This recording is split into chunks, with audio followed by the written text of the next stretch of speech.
Kisah nyata ini dialami oleh seorang pedagang sayuran asal kota Kerawang, Jawa Barat. Pria berbadan kurus yang akrab dipanggil Dimas, tak menyangka akan mengalami hal aneh dalam hidupnya. Itu semua terjadi kala Dimas akan pergi berjualan, bekerja banting tulang sebagai seorang kuli dan seorang pedagang sayuran. Semua itu harus ia jalani demi menghidupi kedua orang adiknya yang kala itu masih kecil-kecil.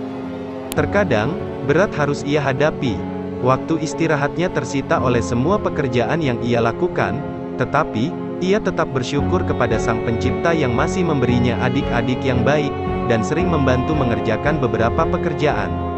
Udara pagi hari itu, terasa menggigit dan berangin. Walaupun jaket tebal sudah menempel di badan, tetapi hawa lembab embun pagi masih terasa menusuk-nusuk di setiap lubang pori-pori kulitnya. Dengan mengendarai sepeda ontel tua warisan dari ayahnya, seperti biasa pagi itu ia pergi ke pasar untuk menjual dagangan sayuran. Semua sayuran itu diambil dari kebun yang ia rawat sejak lama. Jalanan becek sisa hujan semalam, memaksanya untuk sedikit berhati-hati mengendarai sepeda. Hari masih gelap, dan jalanan yang ia lewati pun masih sepi oleh hilir mudik kendaraan. Untuk melepas penatnya, sesekali ia bersiul dan bernyanyi. Begitu asyiknya ia bernyanyi, sampai ia tak sadar bahwa di depannya sudah berada sebuah kereta kencana, yang ditunggangi oleh dua orang pria berbadan tegap dan besar. Kereta yang diderek 4 ekor kuda jantan itu, dihiasi sebuah patung berbentuk seekor ular berbahan emas di kedua sisinya. Ia takjub melihat kereta itu, karena baru kali itu ia melihat sebuah kereta kencana yang bagus dan unik seperti itu. "Kamu mau pergi kemana?" tanya salah seorang kusir kereta kencana tersebut.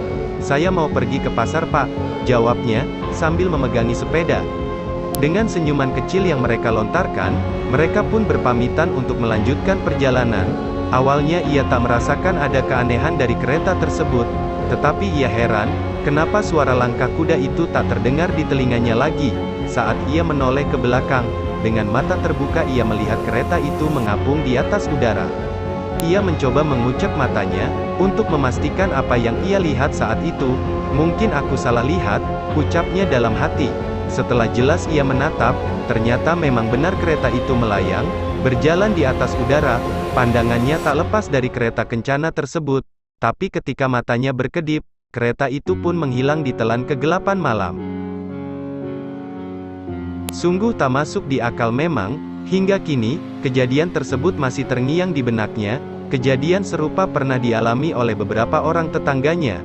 Menurut cerita yang berkembang di masyarakat, kedua pria yang menunggangi kereta kencana tersebut adalah para punggawa dari sang penguasa pantai selatan atau yang sering disebut-sebut Ratu Kidul. Konon, siapa saja yang berjumpa dengan para punggawa ataupun dengan sang ratu, akan mendapat keberuntungan. Benar atau tidaknya pernyataan tersebut, ia sendiri tak begitu meyakininya. Ia hanya banyak berdoa dan menyerahkan semua hanya kepada Sang Pencipta.